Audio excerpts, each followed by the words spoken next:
Voilà. Donc je vais demander à Edwige Zanqui, Anthony Palermo et à la jeune personne qui accompagne Edwige Zanqui de bien vouloir me rejoindre sur le desk.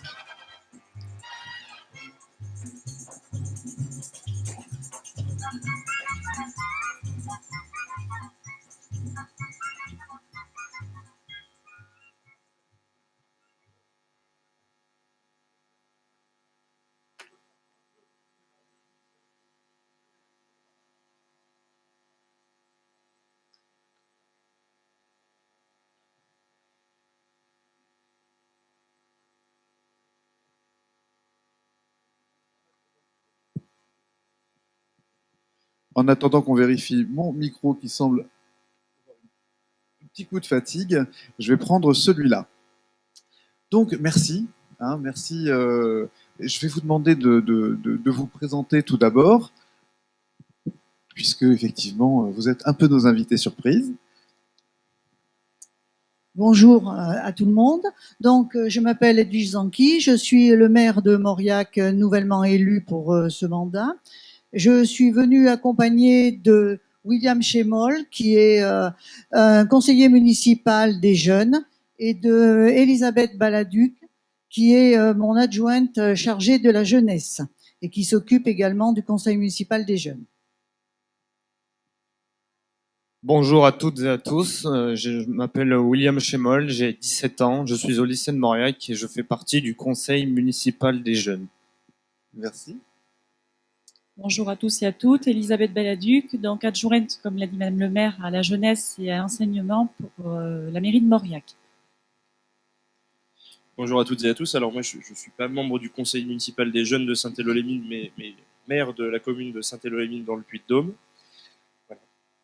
Merci, merci beaucoup d'être avec nous. Donc notre sujet pendant une petite trentaine de minutes, ça va être de se poser la question des représentations des jeunes par rapport à la manière de se projeter dans l'avenir sur leur territoire et aussi la manière dont ils sont impliqués ou pas, ou implicables ou pas dans la vie de la cité.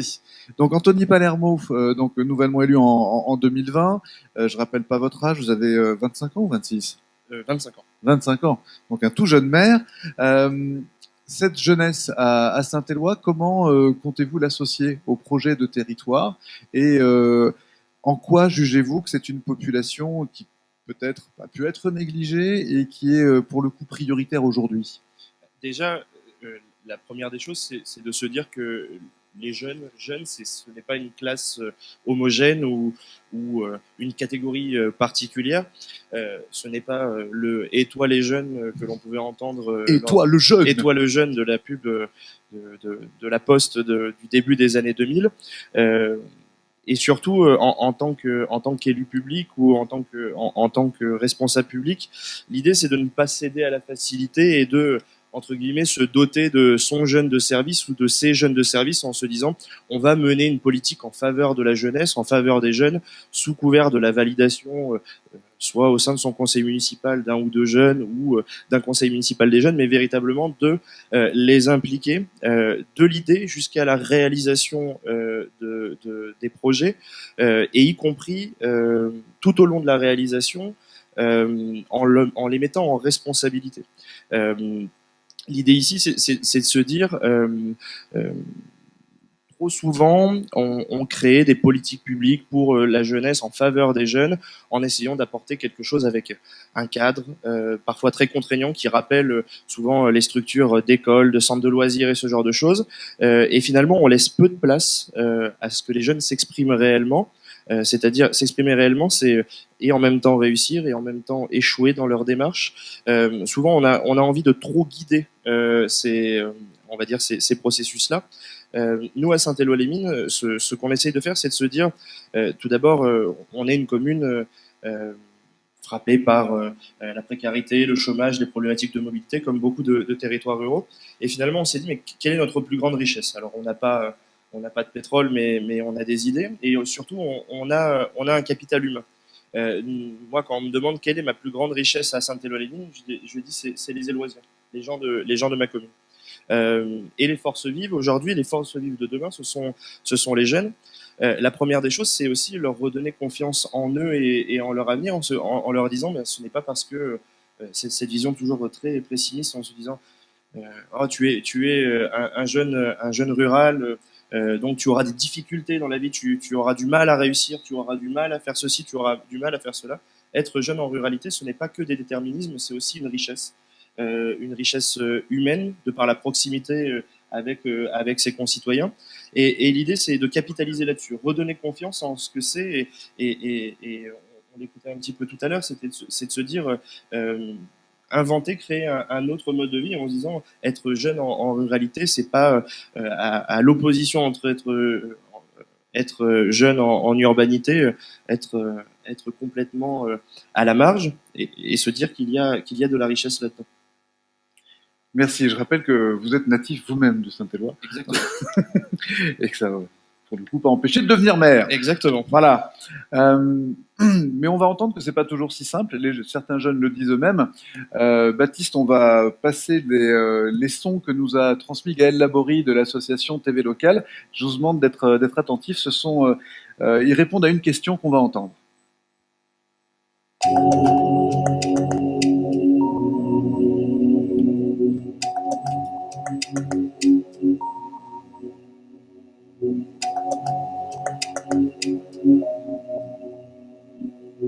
Non, pas du tout. Parce que y a rien à faire.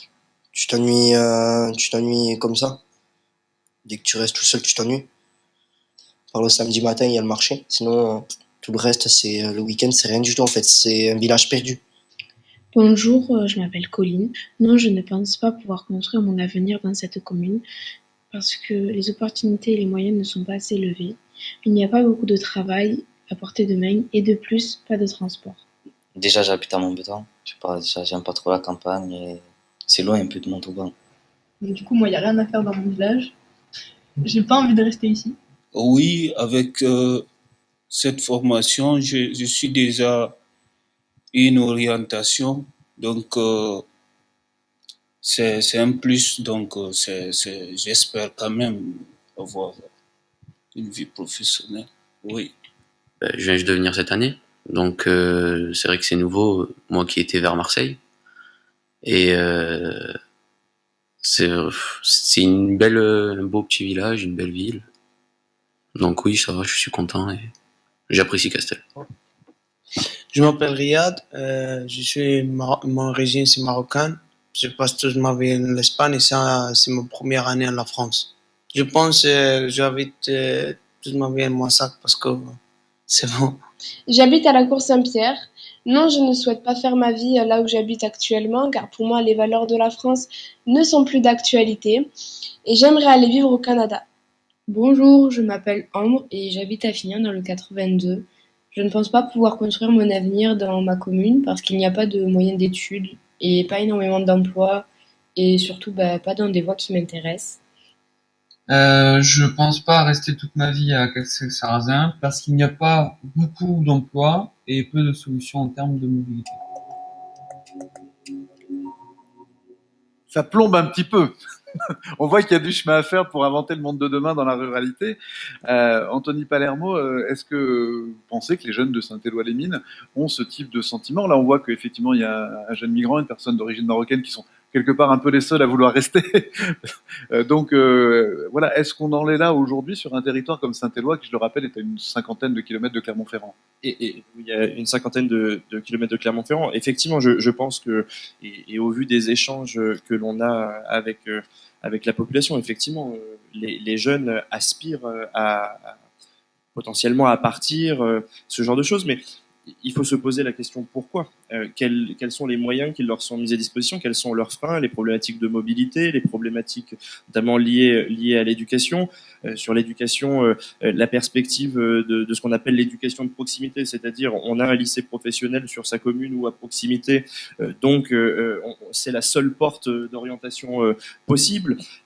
Effectivement, ce sont des sentiments qui peuvent être partagés par les jeunes et en tant que collectivité, en tant que territoire, c'est aussi à nous de créer les opportunités, les perspectives et les conditions nécessaires, que ce soit sur l'emploi, que ce soit au niveau de la fracture numérique, que ce soit au niveau des mobilités, de pouvoir créer les opportunités nécessaires à l'amélioration et suivre les jeunes tout au long de leur vie. Déjà, si les jeunes sentent que leur territoire est à leur côté. Du début de leur parcours jusqu'à la fin, ou en tout cas au maximum, et pas simplement en palliatif ou en curatif, c'est-à-dire au travers des CCAS et des politiques, entre guillemets, de missions locales, etc., qui font un travail extraordinaire, et il faut le rappeler, mais entre guillemets en curatif, c'est-à-dire qu'une fois où l'insertion sociale et les problématiques sont là, on intervient.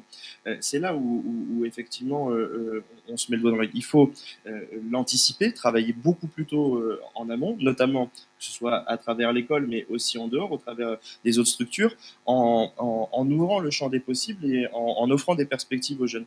Leur dire qu'ils ont d'autres possibilités que l'orientation qui s'offre à eux en proximité. Pourquoi un jeune de Saint-Éloigny ne pourrait pas devenir demain un codeur, développeur, infographiste, et pas forcément ces métiers-là, mais leur donner la possibilité. On se rend compte finalement, notamment dans l'orientation et chez les jeunes en sortie de collège, dans le collège de Saint-Éloigny, qu'il y a un nombre de métiers incalculables dont les jeunes n'ont absolument aucune connaissance. Déjà par manque, on va dire, de culture, soit familiale, etc., mais aussi parce qu'on ne leur en parle jamais, parce que les perspectives qu'on leur ouvre sont toujours des ouvertures de proximité. Et surtout, le départ n'est pas un problème. Le fait que le jeune, à un moment donné de sa vie, parte de sa commune ou de son territoire, ce n'est pas un problème, puisqu'on ne peut pas tout offrir sur un territoire. Nos territoires n'ont pas tous la vocation à offrir toutes les formations ou toutes les accommodations. Par contre, c'est comment on fait pour les faire revenir s'ils repartent. Comment on leur donne l'envie de se réinstaller. Alors, souvent, c'est soit par nostalgie familiale. Souvent, ça arrive comme ça. On a la famille, les grands-parents, on a envie d'y revenir. Mais ça suffit pas. Il faut leur donner la possibilité, effectivement. Il y a l'emploi. Alors l'emploi, c'est souvent le grand mot. Hein. On pourrait s'imaginer qu'on claque des doigts et on fait revenir de l'emploi, mais leur donner aussi la perspective de créer leur propre emploi. On se rend compte finalement aujourd'hui aussi que la plupart des métiers deviennent de plus en plus nomades. On l'a vu avec le cas, en tout cas les métiers moyennement ou hautement qualifiés. On se rend compte finalement qu'on peut travailler finalement d'un peu n'importe où et le Covid a accéléré grandement cette chose. Il faut aussi que nos territoires le saisissent et disent à nos jeunes, vous pouvez le faire d'ici et venir donner votre contribution à la collectivité. Et puis la dernière chose aussi, c'est valoriser nos talents. On le fait pas assez. Combien de jeunes de nos communes et de nos territoires ont étudié dans des grandes écoles, ont eu des cursus d'excellence, que ce soit des grandes écoles ou même des cursus plus professionnalisés. Sur des métiers d'art, sur des métiers techniques, etc. oui, absolument. Et finalement, on les laisse partir dans la nature parce qu'on n'a pas su les valoriser et les accompagner, garder le lien avec eux. Ça, c'est quelque chose... les plus grandes universités, les plus grandes écoles de ce monde ont ce qu'on appelle un programme alumni. C'est-à-dire qu'une fois que le jeune quitte l'école, on a toujours un lien avec lui, on crée un réseau.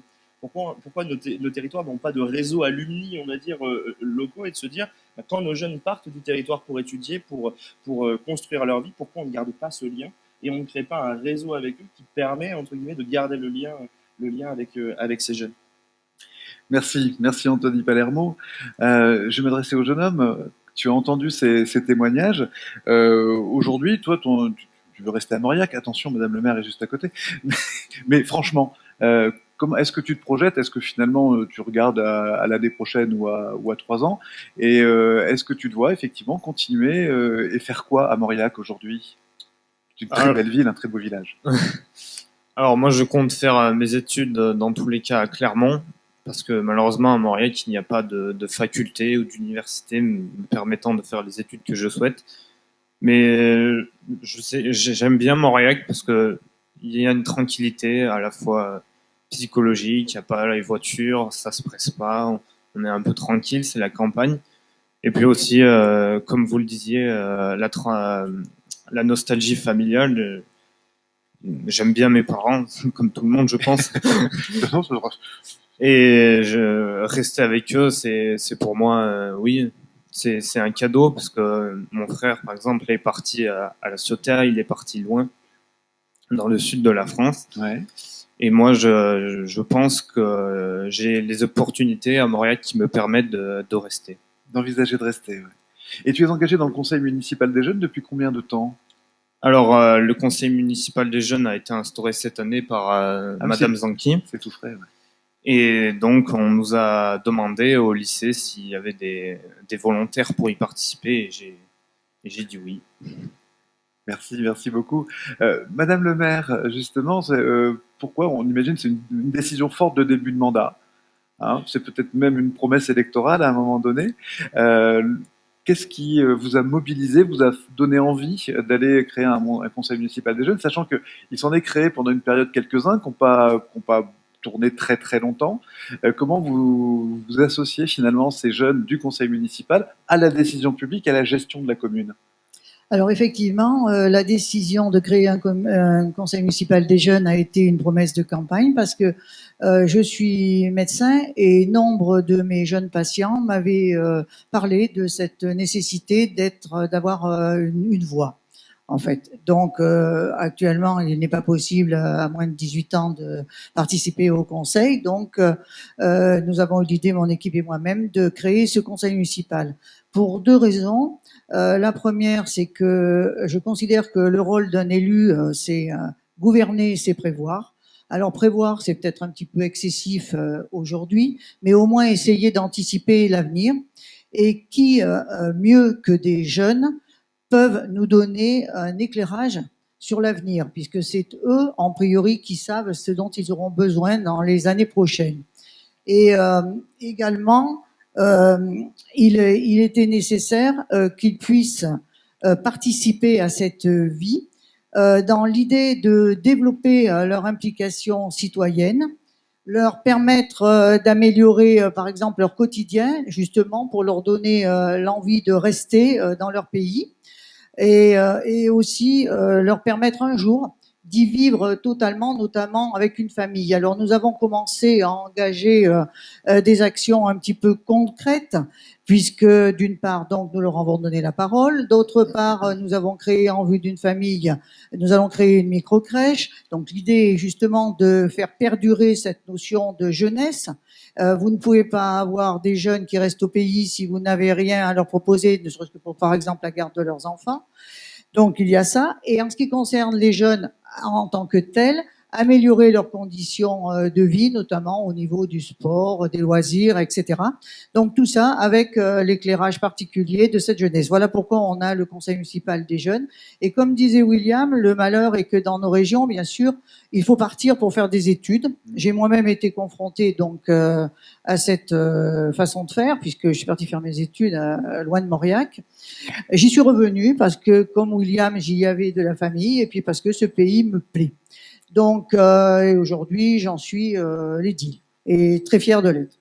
Donc, il est important de trouver les moyens de garder ces jeunes. Maintenant, c'est le rôle des élus, c'est certain, et c'est aussi leur rôle à eux de nous y aider. Parce que j'ai toujours cette phrase de Kennedy qui dit « Avant de te demander ce que ton pays peut faire pour toi, commençons donc à voir ce que toi, tu peux faire pour lui. » Et ça, je pense que c'est important. Donc, j'ai entendu ces questions-là des jeunes, ces réponses plutôt, et tous attendent quelque chose. Alors, je sais bien qu'on est dans un monde où on materne énormément le monde, où l'assistanat est de règles ou presque, mais je pense que justement, il faut motiver tous ces jeunes pour essayer de faire en sorte qu'eux aussi prennent en main leur pays. Voilà. Et à travers ce conseil municipal des jeunes, c'est une première pierre que ma municipalité tente d'apporter à l'édifice. Merci Madame le maire. Juste avant de demander à votre adjointe comment ça marche ce conseil municipal des jeunes, est-ce qu'il est doté d'un budget propre, etc. Je voudrais rebondir effectivement sur ce que vous disiez. Leur permettre de s'engager, c'est peut-être d'abord détecter leurs talents, croire en eux, leur faire confiance, de manière à ce qu'ils puissent contribuer, parce que finalement consommer, on sait tous faire, mais ça ne nous satisfait pas vraiment, alors que agir pour la communauté, ça a du sens. Donc comment ça marche concrètement, ce conseil municipal des jeunes de Mauriac? Ils sont combien? Quel profil? Quels âges? Voilà, alors on a décidé de passer par les établissements scolaires pour recruter les jeunes, parce qu'il n'y a pas de cadre vraiment défini, donc c'est ou l'élection ou la désignation. Donc nous, on a contacté les 8 établissements scolaires de Mauriac, qui nous ont tous bien accueillis, et au prorata du nombre d'élèves, on a demandé un nombre de conseillers. Donc aujourd'hui, on a 15 conseillers et des suppléants au cas où il y en a qui se désistent ou qui partent justement pour faire des études. Donc aujourd'hui, il fonctionne pas en cercle fermé, c'est pas seulement réservé aux 15 conseillers, parce qu'il y a un vrai lien avec les établissements scolaires auxquels on va envoyer des comptes rendus, et nos conseillers sont les porte-parole de la jeunesse du territoire. Hein, donc ils peuvent amener les idées de leurs camarades qui leur ont confiance en les élisant. Donc ça, c'est une bonne chose. Et j'espère qu'avec le travail des années, le lien se fera comme ça on pourra communiquer sur notre travail et vous pourrez nous faire remonter les idées de vos camarades également. Alors l'idée d'impliquer les jeunes, c'est effectivement de les impliquer à la vie citoyenne de la commune, de leur demander des idées de projets, voilà, de leur demander leur avis sur les projets de la vie locale, donc de les faire participer, de les rendre acteurs de ce qui va se passer dans la commune, parce qu'on veut bien faire pour les jeunes, mais on veut faire avec les jeunes. Voilà. Et peut-être que cette façon de faire va renforcer leur attachement au territoire, puisqu'ils sont vraiment attachés au territoire. Et certes, ils doivent partir parce que on a toujours envie d'aller voir ailleurs quand on est jeune. Ça, c'est normal. On y va pour les études, mais on a aussi envie de revenir parce que, effectivement, l'attachement au territoire, il est là. On le voit. Et quand on parle avec eux, ils partent pour travailler, pour faire des études. Mais ils voient pas aucun inconvénient à revenir, en fait. Oui, c'est ça. Voilà. Donc, nous, notre idée, c'était aussi dans notre promesse de campagne de faire revenir. Hein. Et pour ça, il faut garder le lien avec eux. Ça, c'est important. Il ne s'agit pas de les assigner à résidence, en l'occurrence, mais de cultiver chez eux le désir de revenir, comme tu nous le disais, effectivement. Donc aujourd'hui, est-ce que toi, tu es bien identifié en tant que conseiller municipal des jeunes et est-ce que les gens de ton âge viennent te voir pour te donner des doléances ou des idées, des trucs qu'il faudrait que tu portes pour eux? Alors oui, tout d'abord, nous avons plein de projets qui ont été lancés concernant des journées écologiques, des équipements à aménager. Et oui, certains de mes camarades, des fois, viennent me voir pour me demander s'il serait possible de faire une demande au conseil à la mairie. Alors, on a eu des demandes assez loufoques, malheureusement. Fais-nous rire. Des choses très, très personnelles comme des parcs d'attractions, des McDo. D'accord. Voilà. Et sinon, oui, ça avance bien. Les projets, justement, on les fait avec les services locaux de Montréal qui nous guident justement à la vie administrative que l'on va conduire plus tard en tant que citoyen. Et je pense que c'est vraiment une bonne chose d'avoir fait ce conseil municipal des jeunes pour qu'ils s'expriment au sein de la communauté. Merci beaucoup. Et ma question que j'avais posée, mais j'ai pas eu la réponse, est-ce qu'il y a un budget propre à ce conseil municipal? Est-ce qu'il est doté d'un budget? Alors pour l'instant, non, on n'a pas prévu de budget propre parce que ça va dépendre des projets justement qu'ils vont nous proposer. D'accord. Alors les idées, c'est très bien, mais bon, effectivement, quand vous êtes élu, vous êtes confronté à ces problématiques financières. Et donc, en fonction des projets qu'ils vont élaborer, nous programmons de toute façon un budget qui leur sera approprié à ce moment-là, mais sur le projet. Mais quand l'idée sera devenue un projet, Absolument. Parce qu'il faut leur apprendre à construire effectivement des projets et les moyens de les concrétiser. Chaque chose en son temps. En plus, comme on vous l'a dit, c'est très récent. Donc nous-mêmes, en plus, on est nouvellement élus. Donc chacun essaye de trouver ses marques et on avance à petits pas. Mais on avance. Tout le monde est en rodage. Voilà. À Saint-Éloi-les-Mines, Anthony Palermo, vous envisagez de créer un conseil municipal des jeunes? Alors, nous, le conseil municipal des jeunes existe déjà depuis 1995. Ah oui. Alors, c'est un conseil municipal des jeunes qui, c'est pour ça que je parlais parfois de la caution jeune ou ce genre de choses. Le conseil municipal des jeunes, jusqu'à récemment, se cantonnait à être présent lors des commémorations, tenir les feuilles des discours lors des différentes commémorations et faire un ramassage d'ordures dans la nature par an. C'était à peu près tout ce que produisait le conseil municipal des jeunes, mais parce qu'il n'y avait pas véritablement la volonté politique, en fait, de laisser libre cours à l'imagination et surtout à mettre en responsabilité les jeunes. le seul projet qui eût été porté, on va dire un peu concret, c'est la création d'un skatepark. Et le skatepark a été créé à l'opposé de l'endroit où les jeunes avaient préconisé de l'installer, ce qui a valu de devoir le démonter plusieurs années après à cause de problématiques de voisinage. Alors qu'ils l'avaient déjà anticipé. Donc parfois, faites confiance aux préconisations des jeunes. Les projets donc, que l'on peut porter avec le conseil municipal des jeunes, il y en a un qui est en cours de réflexion. On a une ancienne gare désaffectée à Saint-Éloigny, puisqu'il n'y a plus de transport ferroviaire. L'idée serait de pouvoir la faire estampiller par le programme 1001 gares de la SNCF, qui aujourd'hui essaye de redonner vie à leur gare au travers de la réhabilitation. Ça peut être des projets qui peuvent être portés par des collectivités, par des privés, et la SNCF finance un certain nombre de projets. Donc on a une gare qui pourrait accueillir ce type de projet, et on va proposer aux jeunes de suivre l'intégralité du projet autour de cette gare, c'est-à-dire de l'idée de ce que l'on peut en faire, jusqu'à la conduite d'un chantier, c'est-à-dire leur montrer ce que c'est un processus d'appel d'offres, de concertation, de consultation auprès des entreprises, de gestion d'un budget, de suivi de chantier, etc., etc. Et pourquoi pas, entre guillemets, créer une sorte de junior association qui est autour du portage de ce lieu, et une junior association qui aurait ensuite la charge de faire vivre ce lieu. C'est un des projets qui a émergé suite à une série de consultations qui a eu lieu à Saint-Éloigny durant la période du Covid. On a fait plusieurs visioconférences avec les habitants, et une conférence qui avait été vraiment spécifiquement faite pour les jeunes. Alors, il y avait 80% de personnes de plus de 60 ans lors de cette visioconférence. Mais il y avait quand même... Preuve qu'ils s'intéressent à leurs jeunes. Exactement. Et ce qui était très intéressant, c'est que finalement, les jeunes ont eu beaucoup la parole, et ça a fait découvrir des préoccupations dont les plus anciens d'entre nous n'imaginaient pas. Par exemple, il y a eu la question de l'expression culturelle et expression musicale. Les plus anciens d'entre nous disaient, mais on a déjà une salle de musique à Saint-Éloi-les-Mines, pourquoi vous l'utilisez pas, etc. Et les jeunes disaient, oui, mais c'est ouvert que de 9h à 17h, il faut demander une clé, il faut récupérer la clé, il faut donner une caution pour utiliser la guitare. Pour nous, c'est trop contraignant, en fait. On a besoin de cet espace de liberté, de se réguler nous-mêmes, entre guillemets. Et en partant de ce principe-là, on a commencé à construire cette idée de se dire, on va faire un lieu qui va être porté, réalisé, et ensuite potentiellement géré par les jeunes.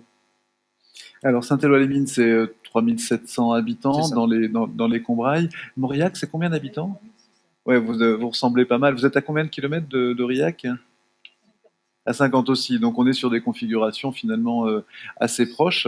Donc est-ce que seules les communes à plus de 50 km de la ville-préfecture s'intéressent à leur jeunesse? J'espère que non.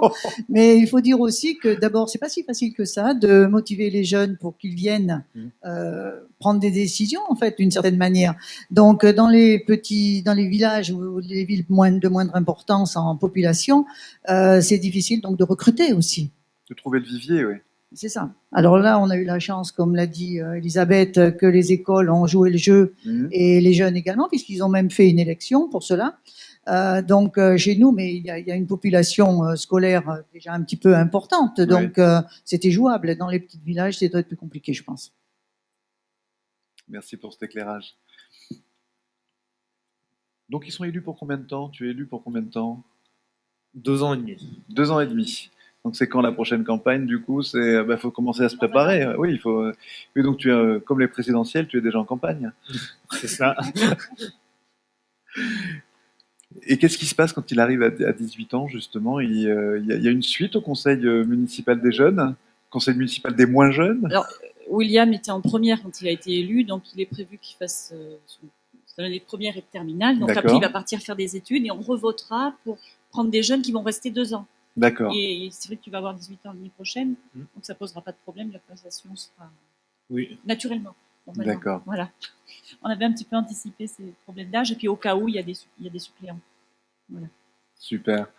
Est-ce que Madame le maire, monsieur le maire, est-ce que vous souhaitez adresser un mot particulier aux élus, pas forcément sur la manière de vous imiter, mais peut-être sur ce que vous ressentez, vous, après cet exercice, qu'on le voit, qui est nouveau, même si le Conseil municipal des jeunes date de 95 ici, mais qu'il est tout récent ici. Voilà, qu'est-ce que ça vous a appris dans votre relation à la jeunesse de votre territoire? Est-ce que vous avez découvert des choses? Donc, ce que ça m'a appris, c'est que d'une part, il fallait compter sur eux, leur faire confiance, puisque d'une certaine manière, ils s'investissent, et ils s'investiront d'autant plus que l'idée est qu'ils mènent leur projet, essentiellement, suivant l'importance, complètement au bout, parce que c'est ça aussi, il faut les écouter, mais il faut aussi leur permettre de mettre leur projet à jour et arriver à un but final. Donc oui, la jeunesse est indispensable pour nos territoires. On a des problèmes de démographie et si on ne garde pas les jeunes, il est peu probable qu'un jour nos territoires continuent à vivre de manière correcte. Il est évident que c'est pas des vieilles comme moi ménopausées qui vont faire des gosses. Donc qu'on soit bien clair, l'avenir de nos territoires, ce sont les jeunes. Parce qu'il n'a pas dit mon âge, mais j'ai 68 ans. Ça ne se voit pas. C'est gentil. Merci. Merci à vous et merci aussi, j'ai oublié de le dire, à Ruralitique de m'avoir et de nous avoir invités. Le plaisir est pour nous. Anthony Palermo, le mot de la fin? Alors, moi, je dirais que ce que cette année de mandat m'a appris au contact de la jeunesse, je dirais tout d'abord que on pourrait se dire à 25 ans, en étant moi-même un jeune, je pourrais peut-être me voir comme un porte-parole de la jeunesse ou en tout cas avoir plus de facilité pour représenter ou pour comprendre. En réalité, personne n'est représentant ou le modèle de jeunesse. Pour lui, vous êtes déjà un vieux. Exactement, en quelque sorte. Mais que l'on soit un élu de 70 ans ou un jeune élu de 25 ans, on peut tout à fait co-construire avec la jeunesse de la même manière. Il suffit d'en avoir la volonté et on le voit avec ce que fait Mauriac.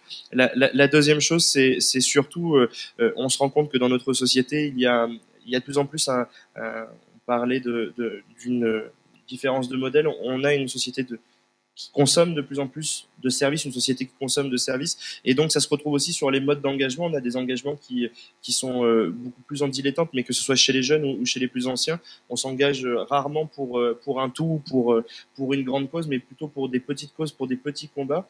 Et ça, il faut le prendre en compte aussi. C'est de se dire qu'il y a des personnes, y compris chez les jeunes, qui sont engagées pour la cause animale, mais qui s'en foutent de la cause des droits des femmes ou de la question de la mobilité. Il y a d'autres qui sont très engagés sur la question de la mobilité et qui s'en foutent du reste. Ça, il faut réussir à le prendre en compte parce que c'est très compliqué par rapport à nos modes habituels d'organisation, y compris au sein des conseils municipaux et où on demande, entre guillemets, d'avoir un avis sur tout et tous les sujets qui nous entourent.